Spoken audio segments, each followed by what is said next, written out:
Hi, welcome to my channel. Today we're going to be unboxing a maker crate, and it's back to a big box. We had big boxes at the very beginning, and then the last like 3 months have been the smaller normal crate size boxes. So now we're back to a big one. I'm sure there's just some activities that won't fit in a small one. But if you are new to my channel, I created this channel as a homeschooling resource to do different unboxings like we're doing today, to give you different curriculum, organizational ideas, and ways to invite Christ into your homeschool space. So if you're interested in those things, please hit that subscribe button and let's open this crate. So this one, these big boxes are it's a lot harder to hold. It says hand dipped planters. Experiment with plaster to cast and decorate 3 pots. Then craft paper plants to display inside. So that sounds pretty cool. So when we open it up, this is what the projects look like. They look really cool and exciting.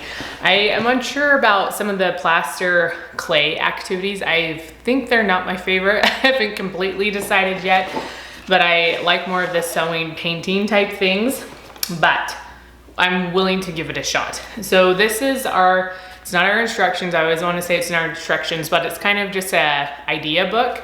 The instructions for the maker crate are found online, and they always have the website right here, and they're really well done videos. They're very clear and address a lot of concerns, questions, all that kind of stuff.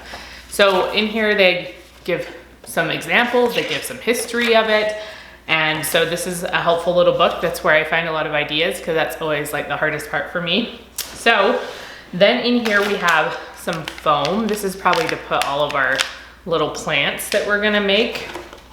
We have some pebbles. They're just white right here. And then we're in this container. We have some twined floral wire. I guess that's what it says right here. So we're gonna go with that. And some just little containers for something. And then I don't know what this is. It looks cool. I guess maybe some of those had the little ridges on the outside, some of the plants. So maybe this is helping give that ridged look on the outside. And then we have a sandpaper, paintbrush, some popsicle sticks, a whole bunch of little fun things in there. We have some different paints right here, some more like pastel-y colors. And then there's 3 of these. They have the little plaster of Paris inside of each one of them. So I'm assuming that's, these are all gonna help us make our little pots. So that's what those are. And we have our wax paper drop cloth, because I'm a messy person. And then these stickers, I think these are stickers. So they have a whole bunch of different designs on them. Oh, I'm gonna drop them all. So these ones are cool too. They're really long. So it'll be interesting to see how we use all this stuff, because it looks rather interesting to me. So I'm gonna get at it and I will let you know how it goes.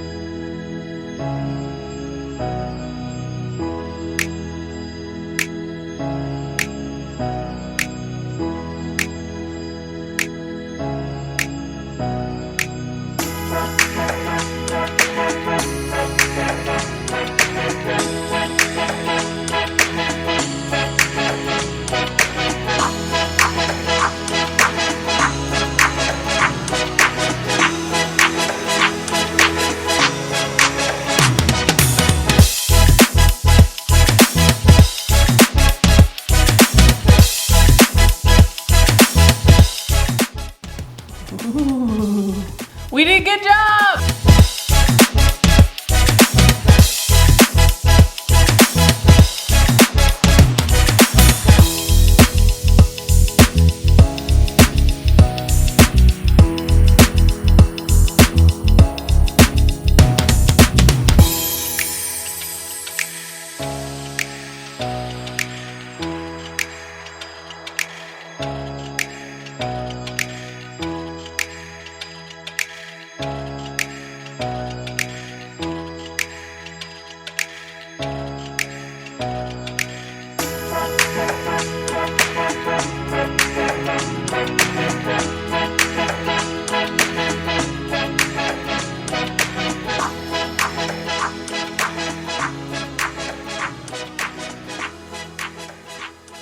So I finished doing the maker crate and I really enjoyed it. I've never worked with plaster of Paris before, and so it was a fun new experience, and I like it better than clay. I mentioned in the intro that clay stuff isn't necessarily my favorite. I don't mind it, but it's not my favorite.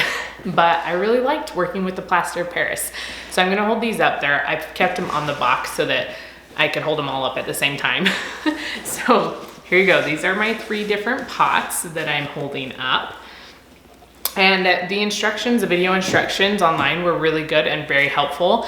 And so just a few things to point out. When you put these in the molds, it has you tap them down. So just be very careful, like tapping them first of all. But it's kind of, if you do baking, you do the same thing when you bake a cake, you kind of tap to get the air bubbles out. So this is the first one I made, and this one doesn't have any bubbles in it. And then this one has a few. You can see some of the bubbles right here.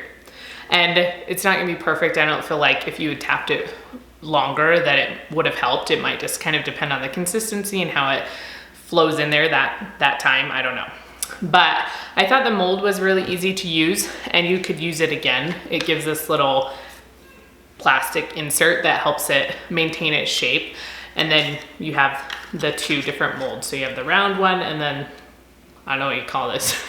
It's like an octagon, but with more sides, I think. Anyway, and so I thought the molds were really great. So you keep them if you want to do this again. You just have to figure out the ratio for the plaster, you know, how much you needed, because these ones all came pre-measured and just told you on the video how much water to pour into them. And I did have leftover plaster in the container when I filled up the mold, so you don't have to use all of it, and they'll tell you that. So just do it slowly, otherwise you're going to overflow it and the bottom of your pot is going to be all weird, and you don't want that to happen. So the only thing with this is you can only do 1 at a time, and they have to dry for an hour. I didn't feel like it was that big of a problem. I did one thing, and then I worked on some of the flowers and leaves and stuff like that. And then I took one out and then did another one. And then it was like time for me to go to bed. So the next day I came back and did the other one in the morning. So it wasn't really that big of a deal if you kind of plan it out a little, and there's other things you could be doing, like I said, with the plants and stuff. And then I painted them. And so I mix up the paints like they said to. You could probably make them a little bit more watery, because you're gonna mix water into the paints.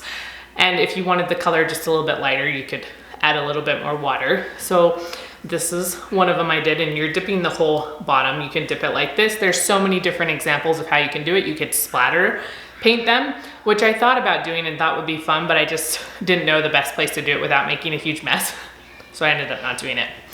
And then I wanted to say about this one though, so I did the top and the bottom. So I dipped the bottom first and I let it dry for a really long time. You know, it was, well, I think it was first like a few hours, like 1 or 2, but then I was impatient and wanted to dip the other side, and it was getting late. And so I touched this, but it wasn't quite dry. So I let it dry for at least another hour or 2. And then it was like, okay, it's really almost time for me to go to bed. So I picked it up, you know, tipped it over and dipped this part, but all my fingerprints ended up on this one. And so I let it dry overnight after that. Like so I dipped this part, I just left it, let it dry overnight, and then the next morning I re-dipped this, and now it's been fine. So I think you just have to let it dry longer. If you want to dip both sides, you need to let it dry probably overnight at least, so that you're not having to re-dip it. You know, I got fingerprints and it was pulling off on the bottom and all that kind of stuff. So just make sure it's really good and dry, and just practice a little patience, okay? I know it's hard, but you can do it. So that's that part, and then you put the foam in. So I let these dry for a few days. It was kind of over the weekend and on a Sunday, and I don't really do this kind of things on Sundays. And so I just let them dry before I did all the plants. And so just a note about the plants, these are stickers. You can see all the stickers, you put them together. And honestly, so I did these ones first, and these ones were the hardest ones to do. Once you get the hang of it, it's not so bad, but it's just, you know, it's sticky, and you're trying not to get the sticker to stick before you want it to stick, and it's just a little hard. So you just have to get used to it. So the first 2 might not look as great, just a warning, mine didn't, but you just kind of keep practicing, and you can still use them. You might just hide them, or you might see more of the white, you know, because you didn't line them up as well. And then these ones are separate stickers. So these ones fold in half and stick to each other, and so do these ones. But these ones are their own, and then you just put them on top of each other. And I did almost, like I ran out of the wire. I made it and I had enough for what I needed, but I was I was at the end of the wire. I have no wire left. So if you make them too long, I had to cut off some of the ends of the other ones to use for these last few because I just didn't have any more wire. And honestly, the part I was most worried about was arranging these. I'm not like a florist. I've never done anything like this before with flowers. So that's something, if you have, you know, kids that are interested in floral things, they could try something like this and see if they like it. And if they don't, then maybe they're not really interested in floral design. But I just thought it was a good little like intro to how to arrange flowers and to learn a little bit more about plants. So I really liked that. So this one was easy. You know, once I did it, I just stuck them all in, and then they give you the little rocks. So you just pour them and they sit on the styrofoam. And then these ones were pretty easy.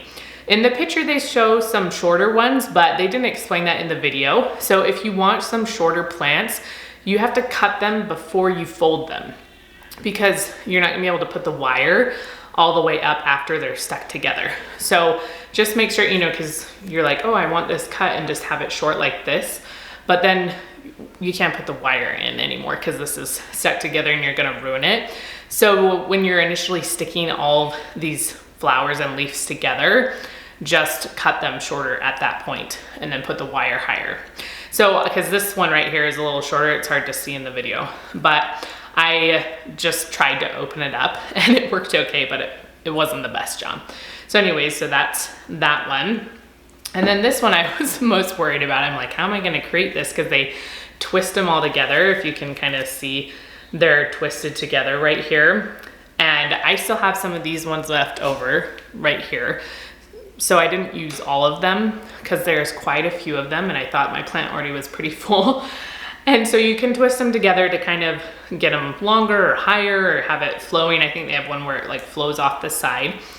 So those are my plants, and I, again, just had a lot of fun doing this. They suggest if you don't want to keep these ones in here that you use air plants because the plaster is pretty porous. And so if you put dirt in it, it's gonna ruin it.